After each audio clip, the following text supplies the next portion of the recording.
Good morning to all students. Today we do lecture number 4 of chapter 4 Moving Charges and Magnetism. तो आज के lecture में आगे बढ़ने से पहले हमने जो प्रीवियस 3 लेक्चर में सीखा है, हमने सीखा कि जब कोई मूविंग चार्ज किसी मैग्नेटिक फील्ड में आता है तो उसके ऊपर क्या होती है, फोर्स एक्सर्ट होती है। हम निकाल चुके हैं। वो क्या करना स्टार्ट करता है, टर्न करना स्टार्ट कर देता है। तो हमने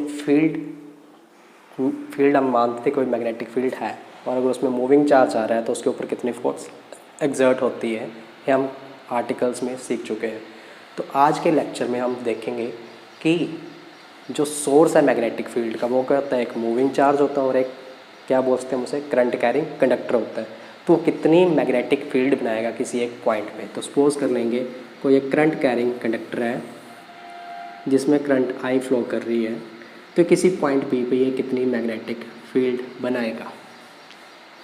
तो ये फाइंड आउट करने के लिए हमारे पास जो लॉ गिवन है उस लॉ का नाम है बायोट-सैवर्ट लॉ।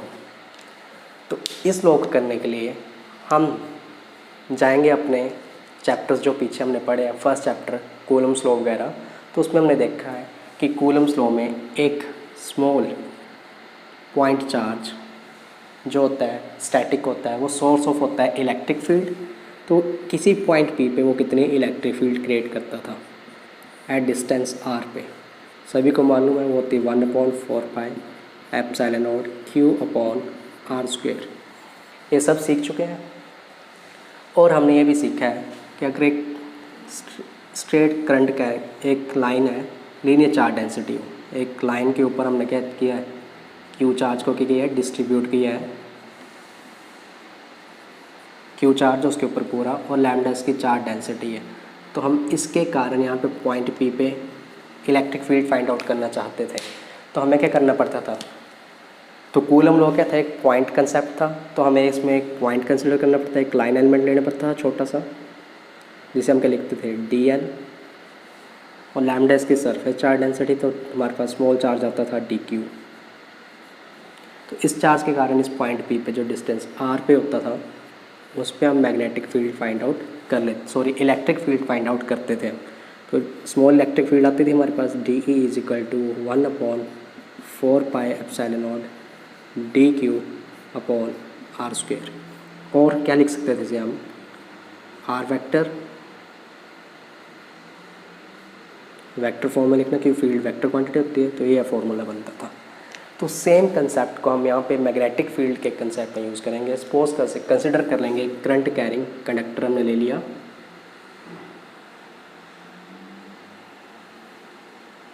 जिसमें करंट आई फ्लो कर रही है। तो पॉइंट कंसेप्ट लगाना, तो हमने इसकी लाइन एलिमेंट लेंगे dl। dl हमने क्या ले लिया, एक लाइन एलिमेंट ले ली। तो यहाँ से जो करंट जाएगा I, तो ये बन जाएगा करंट एलिमेंट बन जाएगा IDL करंट एलिमेंट।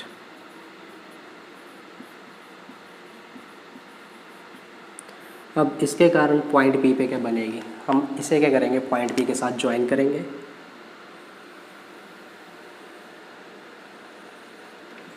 तो पॉइंट P जो है यहाँ से कितने डिस्टेंस पे, सपोज r डिस्टेंस हमने मान ली, लेट कर लिया। तो ये यहाँ पे कितनी फील्ड बनाएगा वो लिखने के लिए हमारे पास फॉर्मूला बनता है बायोट-सैवर्ट लॉ, dB = यहाँ पे इलेक्ट्रिक फील्ड के कंसेप्ट में हमारे पास ये कांस्टेंट था। तो वैसे मैग्नेटिक फील्ड में हमारे पास कांस्टेंट जैसे हम बोलते हैं μ0/4 पाई। नेक्स्ट चार्ज dq था, बट यहाँ पे चार्ज नहीं होता है, इसका सोर्स क्या होता है, मूविंग चार्ज या करंट होता है। तो करंट एलिमेंट आइडियल बनाएगा यहाँ पे, इसलिए ideal cross are vector upon are cube. अब हमने आर वेक्टर का क्रॉस क्यों किया, हमें पता है बी जो होती है, ई जो होती थी इलेक्ट्रिक फील्ड वेक्टर क्वांटिटी थी, इसलिए डी क्यू तो स्केलर होता है। तो स्केलर को किसी वेक्टर के साथ मल्टीप्लाई करेंगे तो वेक्टर क्वांटिटी बनेगी, इसलिए क्रॉस प्रोडक्ट लिखो चाहे डॉट, कोई फ़र्क नहीं पड़ता। बट डी बी यहाँ पे वेक्टर क्वांटिटी है, इसलिए आई डी एल का हमने आर के साथ कैसा लिया, वेक्टर प्रोडक्ट लिया। तो हमारे पास फॉर्मूला आता है बायोट-सैवर्ट लॉ में, dB = IDL cross are vector over R cube. तो हमारे पास बायोट-सैवर्ट लॉ है। Similarly in terms of magnitude कैसे लिखा जाएगा, dB = μ0 4 pi I D L cross R, I D L sine theta cross product में ही होता है ए क्रॉस बी में, और sine theta upon are cube, एक आर से आर कैंसिल, तो यहाँ बचेगा हमारे पास आर स्क्वेयर। तो मैग्नीट्यूड की फॉर्म में भी आगे हमारे पास मैग्नेटिक फील्ड कितनी है। नाउ लास्ट केस बचता हमारे पास कि पॉइंट पी पे जो मैग्नेटिक फील्ड है वो कौन सी डायरेक्शन में होगी, क्योंकि फील्ड का एक वेक्टर क्वांटिटी है। तो इसको करने के लिए हमारे पास आता है right hand palm rule, right hand palm rule.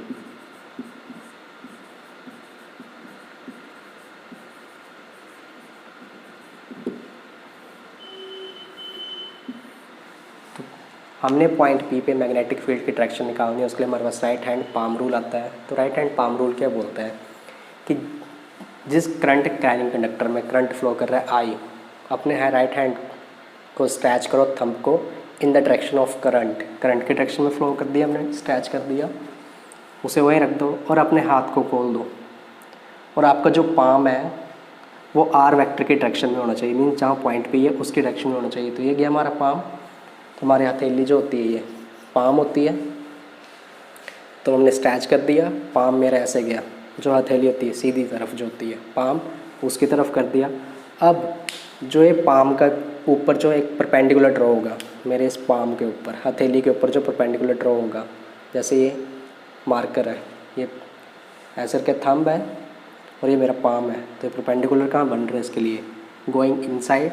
तो मैग्नेटिक फील्ड की डायरेक्शन क्या बन जाएगी इस जगह पे, टुवर्ड्स इनसाइड। और इनसाइड जाने वाली फील्ड को हम कैसे रिप्रेजेंट करते हैं, क्रॉस हैंड से, सॉरी क्रॉस नोटेशन होती है।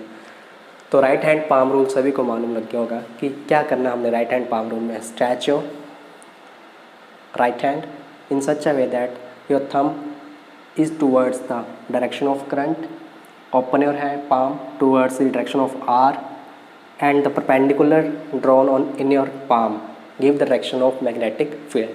This is called right hand's palm rule. The magnetic field at point P due to a current carrying conductor. तो मैग्नेटिक फील्ड वेक्टर फॉर्म में इतनी बनती है अभी हमने देखा, और मैग्नीट्यूड की फॉर्म में where theta is angle between I D L and R vector, और जो डी बी की डायरेक्शन होगी वो नॉर्मल होगी to plane containing I D L and R vector. Maximum कब होगी magnetic field at point P, जब जो पॉइंट पी है करंट कैरिंग एलिमेंट से वो कितने डिग्री का एंगल बनाएगा, पोजीशन वेक्टर आर 90 डिग्री का, तो मैग्नेटिक फील्ड वहाँ पे उस पॉइंट पे क्या होगी मैक्सिमम। हम करने जा रहे हैं comparison between electric field and magnetic field. तो इनका हम कंपैरिजन करेंगे। तो इन दोनों इलेक्ट्रिक फील्ड और मैग्नेटिक फील्ड में कुछ सिमिलैरिटीज़ होती हैं और कुछ क्या होती हैं डिसिमिलैरिटीज़। तो फर्स्ट हम सिमिलैरिटीज़ देखेंगे। तो हमने फॉर्मूला लिखे हैं दोनों के, इलेक्ट्रिक फील्ड के भी और मैग्नेटिक फील्ड पे। Due to a small source of charge, small source के कारण कितनी इलेक्ट्रिक फील्ड बनती है और कितनी मैग्नेटिक फील्ड बनती है। तो बोथ फार्मूलाज में आपने देखा होगा बोथ ओबे 1/r² डिपेंडेंस दोनों में है, तो both obey inverse square law. तो इन्वर्स स्क्वायर लॉ को ओबे करती हैं। Both are long range fields, तो फील्ड इन्वर्स स्क्वायर लॉ को ओबे कर रही हैं, तो जो फील्ड्स होती हैं वो क्या होती हैं लॉन्ग रेंज फील्ड्स होती हैं। और both follow principle of superposition, means किसी एक पॉइंट पे डिफरेंट सोर्सेज के कारण कितनी मैग्नेटिक फील्ड या इलेक्ट्रिक फील्ड होगी वो सभी क्या होगा, उन सभी का सुपरपोजिशन होगा, मींस वेक्टर सम होगा उस पॉइंट पे। नेक्स्ट बात करते हैं डिसिमिलैरिटीज़ की, क्या डिसिमिलैरिटीज़ बनती है। तो हमने देखा होगा अगर कोई सोर्स चार्ज dq है तो इस पॉइंट P पे इलेक्ट्रिक फील्ड बनाएगा। तो इलेक्ट्रिक फील्ड की डायरेक्शन क्या होती है, अगर इस तरफ हम क्या ले लें r वेक्टर ले लें r, तो इस तरफ डिस्प्लेसमेंट वेक्टर हमारा, तो इलेक्ट्रिक फील्ड भी क्या होती है इसी तरफ होती है। मैग्नेटिक फील्ड क्या होती है डिस्प्लेसमेंट वेक्टर इसमें क्या है इस तरफ को है r vector, but magnetic field इस तरफ नहीं है। तो एक डिसिमिलैरिटीज़ बनती है, एक ये बनती है और एक सोर्स बनता है। तो फर्स्ट हम डिसिमिलैरिटीज़ में बात करते हैं सोर्स के बारे में। तो सोर्स क्या है, दोनों के प्रोडक्शन के जो प्रोड्यूस करते हैं इलेक्ट्रिक फील्ड को और मैग्नेटिक फील्ड को, क्या है डिफरेंट है, बिल्कुल अलग है।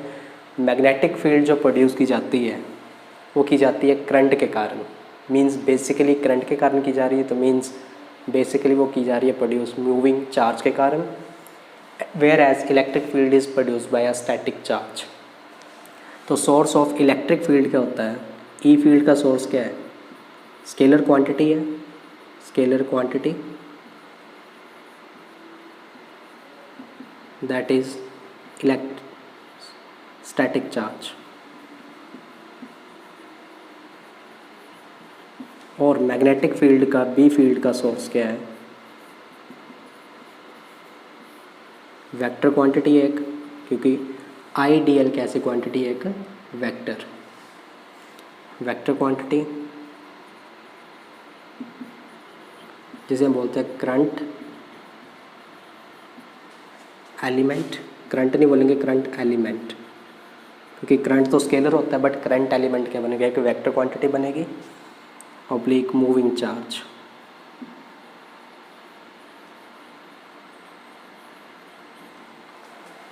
नेक्स्ट बात करते हैं डायरेक्शन की। तो दोनों की डायरेक्शन कैसी है अभी हमने देखा। तो डायरेक्शन जो इलेक्ट्रिक फील्ड की होती है वो अलॉन्ग होती है displacement vector, whereas direction of magnetic field is given by right hand palm rule.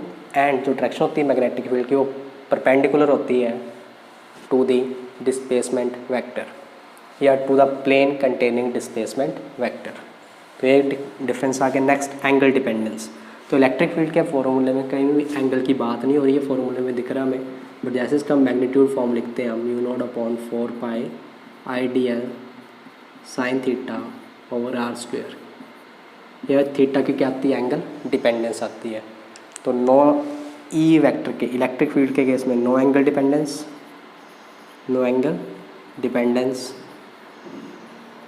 But magnetic field के केस में क्या आती है? Angle dependence. तो ये इसके बीच में कुछ इलेक्ट्रिक फील्ड और मैग्नेटिक फील्ड के बीच में क्या है? डिसिमिलैरिटीज़ है। और नेक्स्ट हम कंपैरिजन में देखते हैं कि मीडियम का क्या इफेक्ट होता है। तो हमने देखा कि बोथ फील्ड्स में मीडियम का क्या होता है?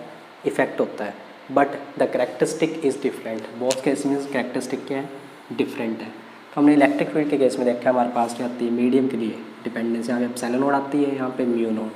तो एप्सिलॉन नोड को हम बोलते हैं परमिटिविटी,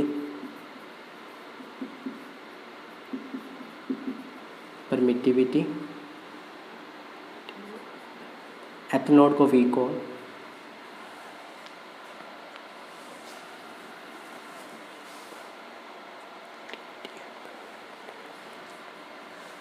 नेक्स्ट हम देखते हैं effect of medium.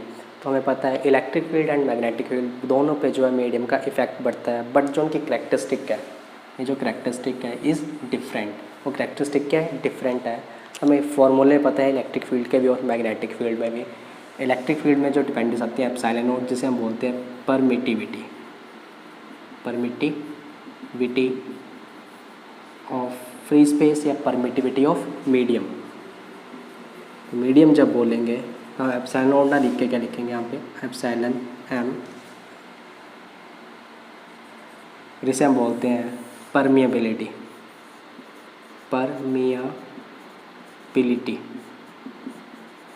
Of medium.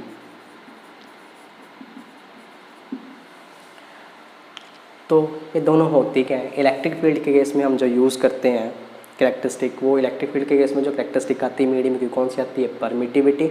और मैग्नेटिक फील्ड में जो कैरेक्टरिस्टिक आती है वो आती है permeability. Both are function same होते हैं।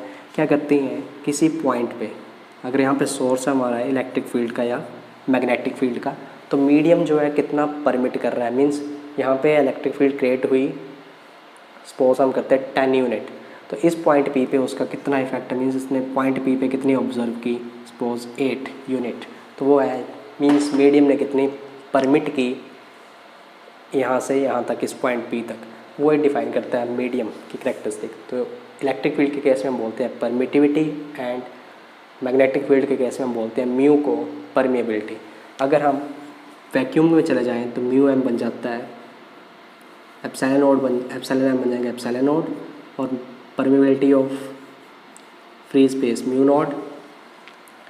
अब हम दोनों के बीच में एक रिलेशन निकालते हैं, हम दोनों को आपस में मल्टीप्लाई करते हैं mu node and epsilon node. तो इस चीज़ को करने से पहले हम वैल्यूज़ देख लेते हैं एप्सिलॉन नोड की वैल्यू क्या होती है। तो डी भी जो हमारे पास फॉर्मूला आया था mu nought over 4 pi I D L sine theta over R square. तो हम म्यू नोड ओवर 4 पाई की वैल्यू लिखना चाहते हैं, तो इसकी म्यू नोड ओवर 4 पाई की वैल्यू जो होती है एसआई सिस्टम में वो होती है 10⁻⁻⁷ 7। अब इसकी यूनिट भी लिखनी है, तो यूनिट बन जाएगी मैग्नेटिक फील्ड की टेस्ला, एक लेंथ से एक लेंथ कट जाएगा, tesla metre ampere inverse, tesla ampere inverse metre. तो ये हमारे पास इसकी वैल्यू होती है इन एसआई सिस्टम। तो हम रिलेशन निकाल सकते हैं mu node into epsilon node का। तो इसमें आपस में हम दोनों को मल्टीप्लाई करेंगे, तो 4 पाई से हम लेके कि ये both side multiply and divide इस इक्वेशन में। अब हमारे पास मालूम है म्यू नोड अपॉन 4 पाई कितनी होती है, और 4 पाई एप्सिलॉन नोड है, बट हमारे पास 1/4 पाई एप्सिलॉन नोड की वैल्यू होती है 1/4 पाई एप्सिलॉन नोड की 9 × 10 की पावर 9 ये वैल्यू होती है इसकी। तो हम वैल्यूज़ पुट करेंगे, तो ये वैल्यू पुट हो जाएगी 1/9 × 10 की पावर 9 × 10 की पावर -7। इसे हम फर्दर आगे सॉल्व करेंगे तो आएगा 1/9 × 10 की पावर 16, दैट कम्स आउट 1/3 × 10 की पावर 8 का होल स्क्वायर। तो 3 × 10 की पावर 8 क्या होती है, speed of light, that comes out 1/c²। तो हमारे पास रिलेशन आ चुका है c = 1/√μ0 epsilon naught. Most useful relation है। स्पीड ऑफ लाइट किसके बराबर होती है, ये क्यों आया है ऐसा रिलेशन है, हम आगे चल के EM वेव्स में पढ़ेंगे। क्योंकि जो इलेक्ट्रोमैग्नेटिक वेव होती है, जो लाइट होती है, वो कहते हैं हमारी EM वेव होती है। उसके पास बोथ इलेक्ट्रिक फील्ड कंपोनेंट भी होता है और मैग्नेटिक फील्ड कंपोनेंट भी होता है। तो speed of light in vacuum कितनी होती है, 1/√μ0 × एप्सिलॉन नोट। नेक्स्ट हम करने जा रहे हैं एप्लीकेशंस ऑफ बायोट-सावर्ट लॉ। तो बायोट-सावर्ट लॉ की एप्लीकेशन करेंगे हम, जिसमें हम करेंगे मैग्नेटिक फील्ड निकालेंगे किसी पॉइंट P पे due to different shapes of conductor. जो हमने करंट कैरिंग कंडक्टर लेंगे उसके डिफरेंट शेप्स लेंगे, उसके कारण किसी पॉइंट P पे कितनी मैग्नेटिक फील्ड होती है वो फाइंड आउट करेंगे। तो वो करने के लिए हम फर्स्ट मानते हैं, अगर हमारे पास एक करंट कैरिंग कंडक्टर क्या स्ट्रेट करंट कैरिंग कंडक्टर हो, straight line current carrying conductor जिसमें करंट I फ्लो कर रही है, तो किसी पॉइंट P पे, से पॉइंट दिस P, इस पॉइंट P पे कितनी मैग्नेटिक फील्ड बनाएगी वो फाइंड आउट करेंगे हम मैग्नीट्यूड की फॉर्म में और डायरेक्शन की फॉर्म में। तो फर्स्ट हम देखते हैं कि मैग्नेटिक फील्ड की डायरेक्शन क्या होगी इस पॉइंट P पे। तो डायरेक्शन फाइंड आउट करने के लिए हमारे पास जो रूल यूज़ करेंगे हम, right hand curl rule, right hand curl rule, curl rule. तो राइट हैंड कर्ल रूल क्या बोलता है कि आपने अपने राइट हैंड का थंब ऐसे स्ट्रेच करना है कि जिस डायरेक्शन में करंट कैरिंग कंडक्टर में जो डायरेक्शन करंट की होगी, तो टिप जो आपके राइट हैंड थंब की वो उस तरफ होनी चाहिए, डायरेक्टेड होनी चाहिए, और आपने अपने हैंड को जिस पॉइंट पे निकालना उस तरफ ओपन करना है, और फिंगर्स को उस डायरेक्शन में क्या करना है, कर्ल कर देना है। तो राइट हैंड कर्ल रूल। तो फिंगर्स को पहले क्या करो, राइट हैंड थंब रूल, और जिस पॉइंट पे मैग्नेटिक फील्ड लाइन उस तरफ को अपने हैंड को ओपन करना है, और वहाँ पे जाके जिस तरफ फिंगर्स के करती हमारी कर्ल होंगे उस तरफ हमारी डायरेक्शन क्या होगी, वहाँ पे मैग्नेटिक फील्ड की। सपोज इस केस में करंट अपवर्ड डायरेक्शन में है, तो P पॉइंट पे मैग्नेटिक फील्ड की डायरेक्शन बनेगी गोइंग इनसाइड, और इनसाइड के लिए हम क्या ड्रॉ करते हैं, क्रॉस। तो B फील्ड क्या बनेगी इस पॉइंट P पे, गोइंग इनसाइड। अगर सपोज मैं इस पॉइंट Q पे फाइंड आउट करना चाहता हूँ magnetic field right hand thumb rule से, तो मैं ऐसे रखूँगा। तो मैं इसको ऐसे तो रख नहीं सकता हूँ, अब ऐसे रखे डायरेक्शन है करंट की, तो ऐसे रखा मैंने अपने हैंड को। तो मेरी हैंड ऐसे रख दिया, कर्ल कैसे होंगी, फिंगर्स ऐसे होंगी, कर्ल्स तुम्हारी तरफ आती हुई टुवर्ड्स यू। तो Q पॉइंट पे मैग्नेटिक फील्ड की होगी कमिंग आउट। तो यहाँ पे जो मैग्नेटिक फील्ड की डायरेक्शन बनेगी वो बाहर आती हुई कमिंग आउट। तो जब स्ट्रेट करंट कैरिंग कंडक्टर, तो हम रूल ऐसे लगाएंगे। अगर हमारे पास करंट कैरिंग कंडक्टर कैसा हो, सर्कुलर हो, शेप ऑफ कंडक्टर कैसी हो,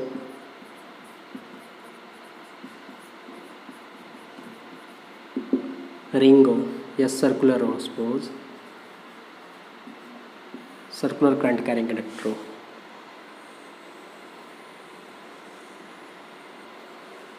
तो उस केस में अगर करंट जो है इसमें फ्लो कर रहा है, वो कर रहा है, डायरेक्शन हम मान लेते हैं क्लॉकवाइज है। आई की डायरेक्शन कैसे है? क्लॉकवाइज करंट क्या कर रहा है? फ्लो कर रहा है इसमें। और एक और कंडक्टर लेते हैं सर्कुलर, जिसमें जो करंट कैसे फ्लो कर रही है? Anticlockwise. I clockwise, I anti clockwise.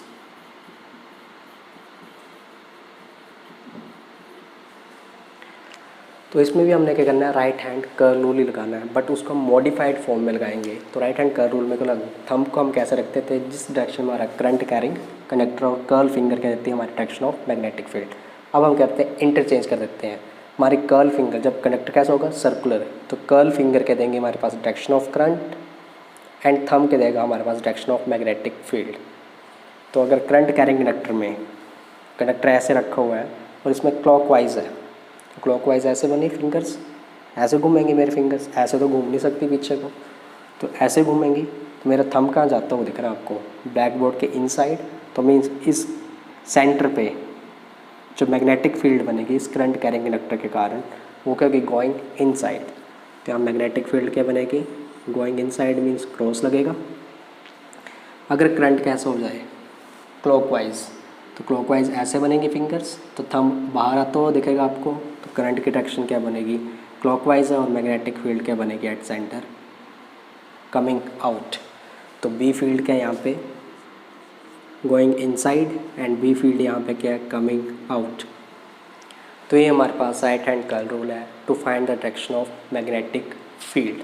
Now अगर इसे हम करंट कैरिंग कंडक्टर को रिलेट करें एक मैग्नेट के साथ, तो मैग्नेट में आपको पता है उस मैग्नेट के पास क्या होते हैं? दो पोल्स होते हैं, नॉर्थ एंड साउथ। उसमें magnetic field lines north pole से निकलती हैं और साउथ में एंटर करती हैं।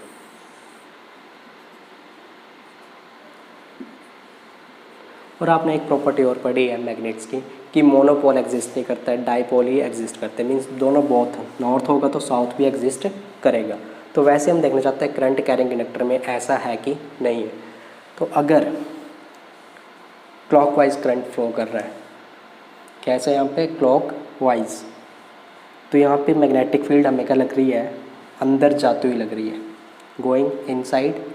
बट अगर इसको कोई उस तरफ से देखेगा, दूसरी साइड से, तो इसको करने के लिए आप क्या कर सकते हो? एक पेज लेके, एक पेज के ऊपर आप क्या करें? ड्रॉ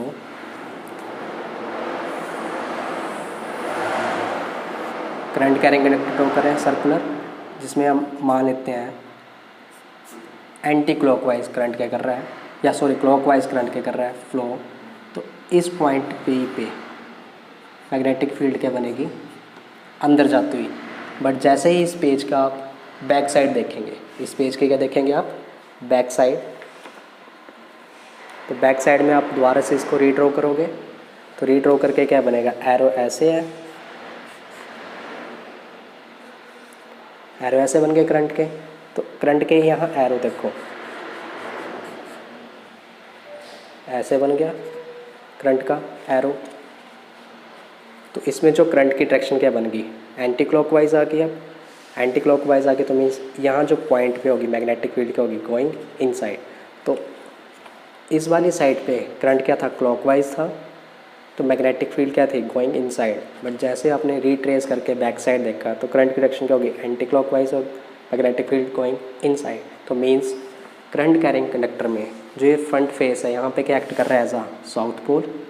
तो अगर करंट कौन सी डायरेक्शन में फ्लो कर रहा हो? क्लॉकवाइज, तो यहाँ बनता है हमारे पास साउथ पोल। तो मैग्नेट का कौन सा पोल आता है सामने हमारे पास? हमारी तरफ फेस कौन सा होता है? South pole. और नॉर्थ पोल क्या होगा? इसके बैक साइड में। अगर करंट एंटी क्लॉकवाइज है तो मैग्नेट का कौन सा फेस हमारे पास डेवलप होगा? वो होगा नॉर्थ फेस, क्योंकि मैग्नेटिक फील्ड कमिंग आउट है। तो मैग्नेट में मैग्नेटिक फील्ड नॉर्थ पोल से बाहर निकलती है, तो हमारी तरफ आती हुई दिखेंगी। और जो इसकी बैक साइड जो फेस बनेगा वो बनेगा साउथ पोल। तो ये हमारे पास तो एंटी क्लॉकवाइज डायरेक्शन में जो करंट कैरिंग इंडक्टर है उसमें जो पोल क्रिएट होता है वहाँ पे नॉर्थ पोल हमारी तरफ को और इसके बैक साइड में क्या होता है south pole. Similarly with this clockwise direction of current के साथ। अब हम देखेंगे कि मैग्नीट्यूड कितना होता है किसी पॉइंट पी पे due to straight current carrying inductor and circular current carrying conductor by using Biot Savart law. Next application Biot Savart law की है magnetic field due to a current carrying conductor. अब करंट कैरिंग कंडक्टर इसलिए हमने straight, उसके कारण हम find out करना चाहते हैं मैग्नेटिक फील्ड किसी पॉइंट पी पे। तो हम क्या करते हैं, एक स्ट्रेट करंट कैरिंग कंडक्टर ली जिसमें करंट आई क्या कर रही है, फ्लो कर रही है। पॉइंट पी जो है स्ट्रेट करंट कैरिंग डिस्टेंस है, नॉर्मल डिस्टेंस आर पे है, कैपिटल आर, तो मीन्स यहाँ पे डिस्टेंस कैपिटल आर है तो एंगल कितना बनेगा 90 डिग्री। अब जो लेंथ एल है, जो पॉइंट पी है जिस पे हमने मैग्नेटिक फील्ड निकालनी है, अगर एल लेंथ है तो एल लेंथ के कारण इस पॉइंट पी पे कितनी magnetic field, current carrying conductor के कारण कितनी मैग्नेटिक फील्ड बनती है नेट, तो जो लोकेट करती है वो पी पॉइंट पे लोकेट करेगी बाय एंगल, टू एंगल्स, एक φ1 जो अपर एंड से आएगा और एक एंगल φ2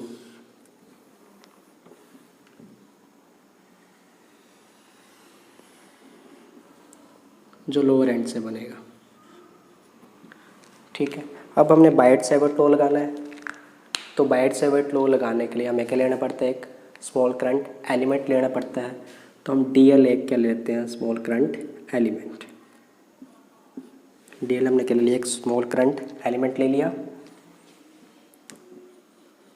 लेंथ एलिमेंट DL, तो करंट I फ्लो करेगी तो आइडियल स्मॉल करंट एलिमेंट बन जाएगा जो पॉइंट P से कितने डिस्टेंस पे होगा, R डिस्टेंस पे, क्योंकि वो क्या होता है एक पोजीशन वेक्टर होता है हमारा। तो R डिस्टेंस पे है ये,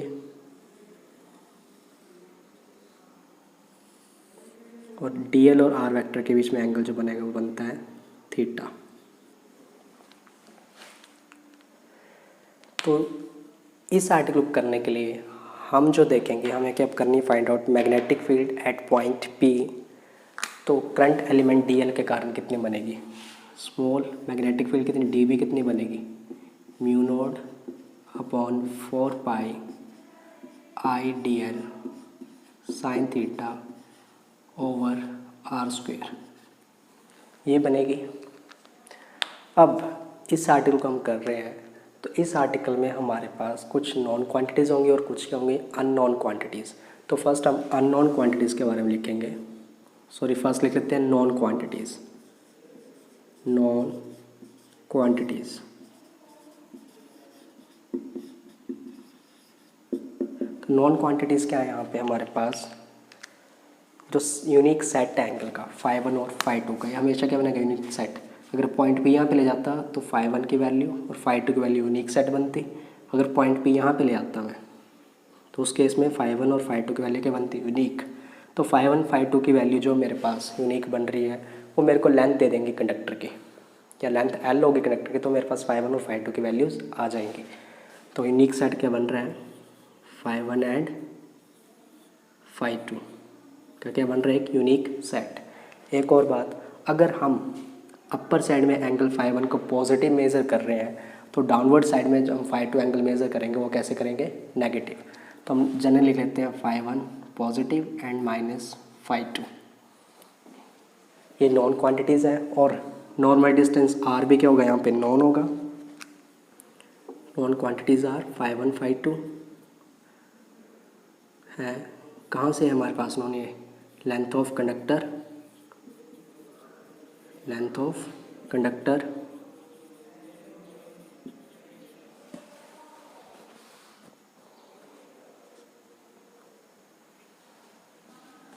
extends from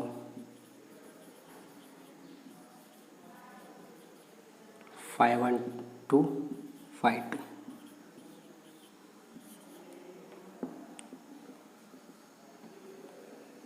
तो लेंथ ऑफ कंडक्टर जो एक्सटेंड कर रही है φ1 to φ2, और नॉर्मल डिस्टेंस R नोन है हमारे पास,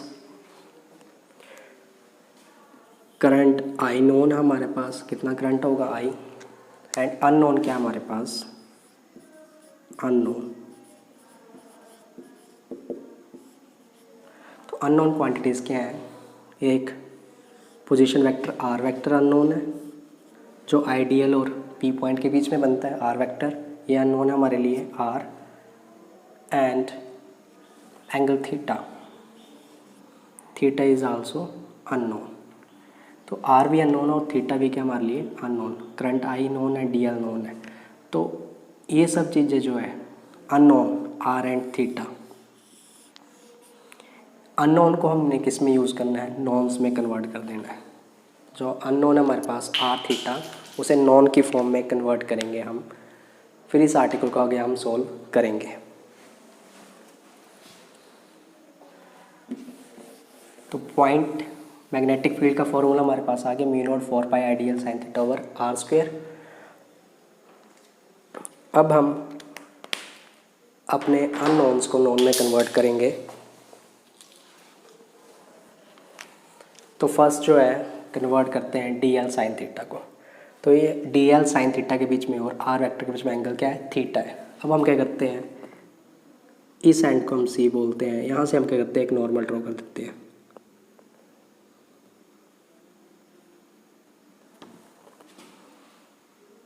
नॉर्मल ड्रॉ कर दिया मैंने एक।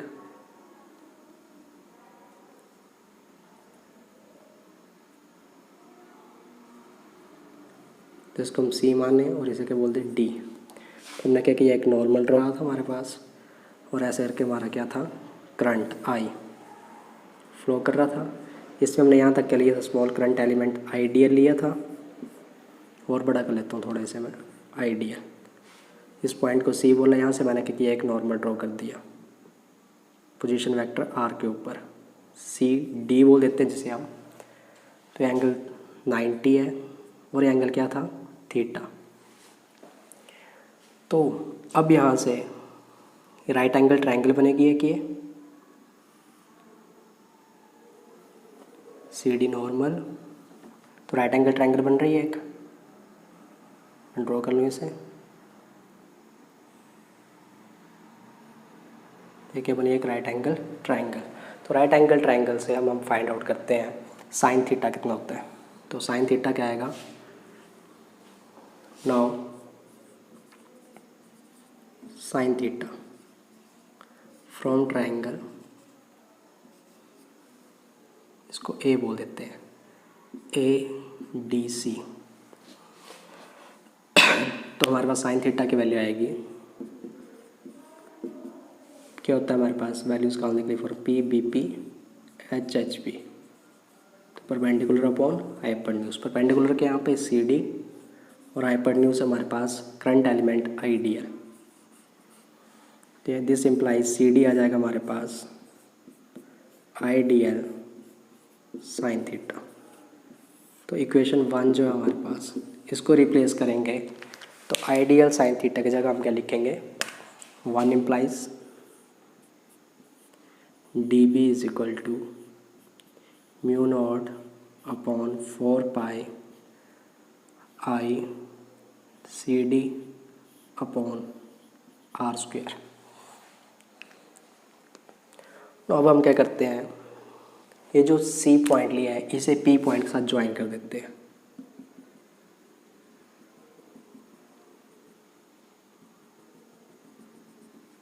तो पी पॉइंट, पी पे यहाँ पे कुछ ना कुछ एंगल बनेगा, जिस एंगल को हम डी फाई बोल सकते हैं, स्मॉल एंगल डी फाई।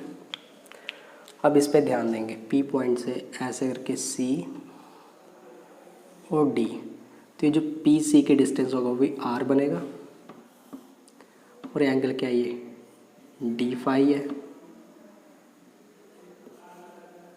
तो ऑलरेडी नो जो एंगल होता है, एंगल इजकल टू थीटा जो होता है equal to arc over radius. उस प्रॉपर्टी का यूज़ करके हम लिखेंगे डी फाई को क्या लिख सकते हैं हम, D phi can be written as arc upon radius. Arc is C D arc होगी, रेडियस इज आर वेक्टर। तो दिस इम्प्लाइज सी डी की वैल्यू आ जाएगी हमारे पास, यहीं पे लिखते हैं also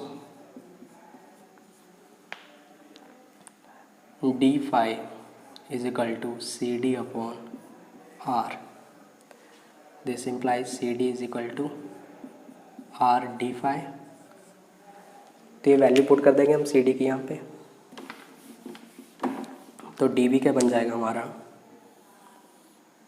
D B comes out mu nought over 4 pi I R D phi upon R square. तो आर स्क्वेयर से एक आर कैंसिल, तो बन गया I D phi by R. Mu not I D phi 4 pi upon R. अब देखो D phi known आ गया हमारा, बस हमारे पास एक है बचा अननोन आर। तो इस ट्रायंगल में देखना अब सभी ने, इस पॉइंट का हमने क्या माना था ए। तो अब देखेंगे हम ट्रायंगल पी ए, इस पॉइंट को हम बोल देते हैं ओ, पी ओ सी। तो पी ओ सी ट्रायंगल कुछ ऐसी है हमारे पास, ये डिस्टेंस आर है, ये एंगल क्या है फाई है, और ये पॉइंट क्या है ए, ये क्या है ओ, ये डिस्टेंस क्या है और आर। तो आर इन टर्म्स ऑफ हमने कैपिटल आर निकालना है। तो ये एंगल है, ये क्या बनेगा बेस, परपेंडिकुलर और हाइपरन्यूज। तो base over hypotenuse, base over hypotenuse cos theta. तो वहीं से हम निकालेंगे आल्सो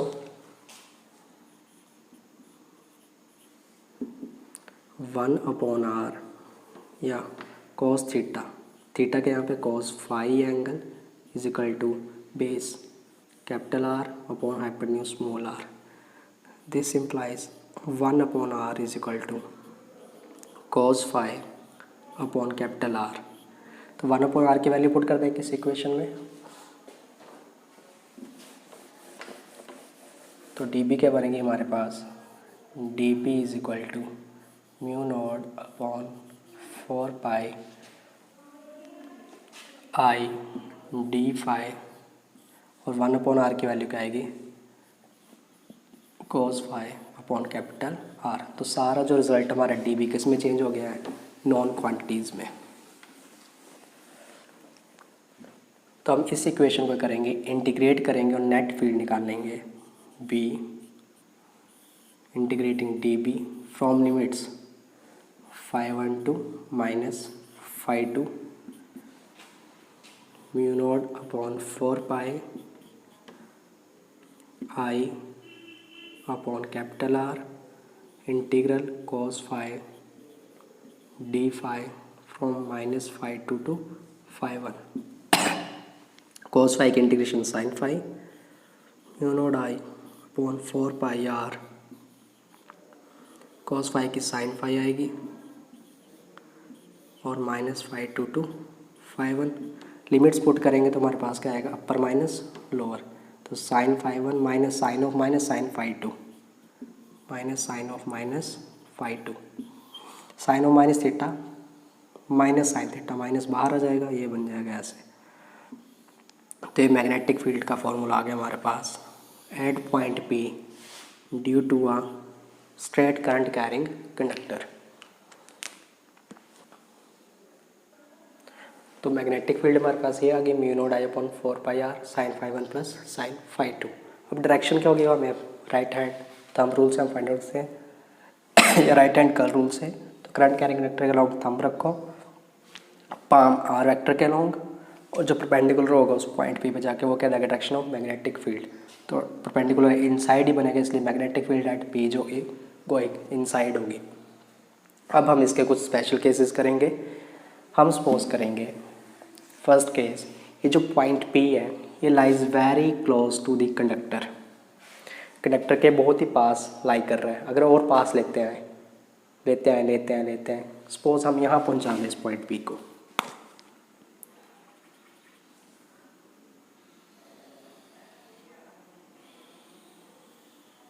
ऐसे करके आ जाए तो फाई 1 और फाई 2 की जो वैल्यूज़ है, ये वाली फाई 1 की वैल्यू और ये वाली फाई 1 की वैल्यू में फ़र्क होगा।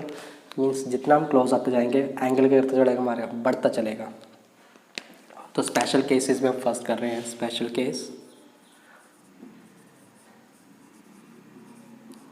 First, when P lies near to conductor in the middle, middle पे जो है कंडक्टर के नियर लाई करें तो बहुत ही पास आ जाएगा। तो तो φ1 और φ2 जो हो जाएंगे अप्रॉक्सीमेटली क्या हो जाएंगे, बराबर होंगे, और वो होंगे अप्रॉक्सीमेटली 90 डिग्री के आसपास। तो इस वैल्यू में हम साइन 90 पुट करेंगे, साइन 91 साइन 91, 1 + 1 2 बनेगा। तो बी मैग्नेटिक फील्ड क्या बनेगी, इन द मिडल, एक्सिस के ऊपर नहीं है, बिल्कुल क्लोज है, इन द मिडल पे क्या बनेगी, mu node I upon 4πr into 2, that comes out mu node I upon 2πr, इतनी बन जाएगी। when P lies near to one end,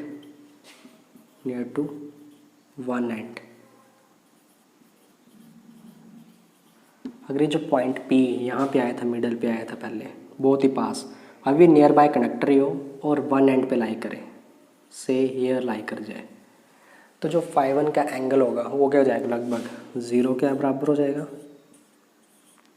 and φ2 comes out to be approximately 90 degree.